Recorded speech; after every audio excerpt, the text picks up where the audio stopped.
Alrighty, so I thought of some pretty interesting things on this last walk. Alrighty, so what to call this? Let's say I don't know. MBTI the next level. I don't know. MBTI 2.0. Typology 2.0, because it's not just MBTI, but no, I got it. Reverse schizophrenia. That's what I'm going to call it. Alright, so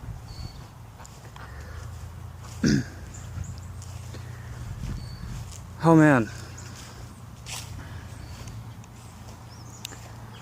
So,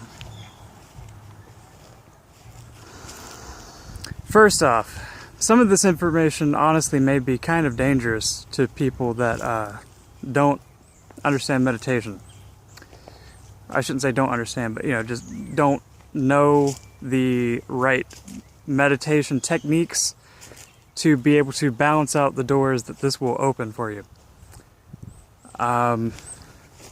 So let me actually get into the methods to do that before I even say this stuff. So balance. When you go too far in one direction, or too deep into one side of something, you do the thing on the other side of that in order to bring it back to level. And this example, I'm going to be specifically talking about how, well, for this part of this video, how you use your fourth function to balance out your first function. And this is going to be necessary because this is diving into not only resolving your type, the basic version of the type, but I'm going to actually be showing you how to make each of the functions its own type and variations in that, correlating it onto a natal chart wheel and showing you how this can become a skill tree of multiple different functions and types, multi-classing, in order to be able to advance and develop multiple functions simultaneously to create new abilities that have not been, I'm not going to say they haven't been tapped into yet, but they have definitely not been utilized to their fullest extent. Let's put it that way. So, here we go. Okay, so first off, what you need to know is, like, any of the functions, if you go too deep into it, like you take in, like extroverted sensing, you take too much of your sensory environment in, you're going to want to use introverted intuition to balance it out, because it correlates to the fourth house and it's your nurturing and your home environment, okay? So this is going to work with the first and fourth function of all the functions. If you're diagnosing an issue, or you're just overwhelmed by one of the functions, use the fourth to relieve it. All right, the fourth or seventh. But the seventh is much more difficult. It's like weaknesses level 2, if you know what I mean, to use, and the eighth function, sorry, this would be the seventh house. Okay, so,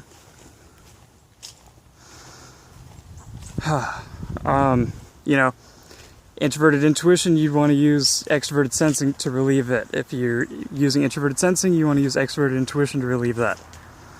So on and so forth.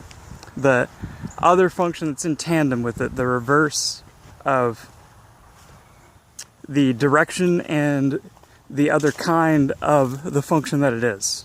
Introverted sensing is a inward perceiving function, so what balances an outward intuitive function.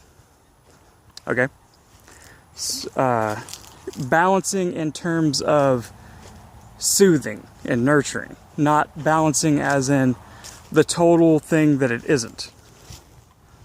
Because in the current development of this technology and these types, I would actually, until you really get a firm grasp of that, I would not go deep into venturing and using the 8th function to be able to balance the first.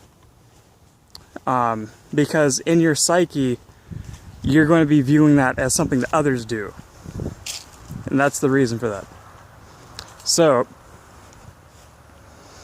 now that that has been stated, now, from this point, again, I advise until you have a firm grasp of that, do not watch past that. Do not watch this part. Not saying you can't handle it. And, you know, it's likely, basically, especially if you are schizophrenic, I advise you have, it contains information that will help you, but I advise that you have someone else watch it and then have them explain it to you. So, yeah, without further ado, the main juicy part of this. So,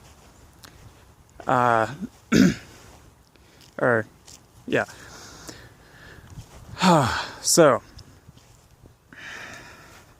the skill tree and the new abilities. So, the two types that, well, okay, two aspects of weaknesses.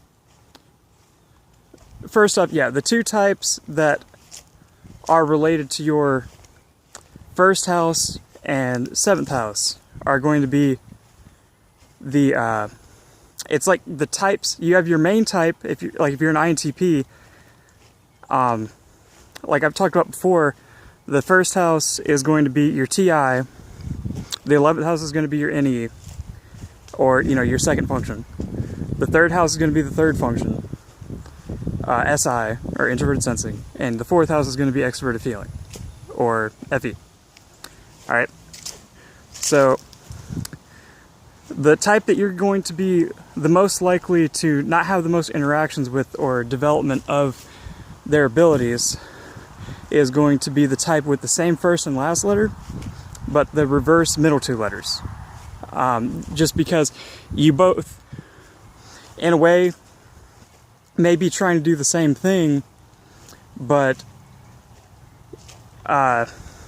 it may be in such a totally different way that you speak like different languages, basically, or like, it's hard for you to understand each other unless, this video will probably help you be able to understand them in, some degree. So,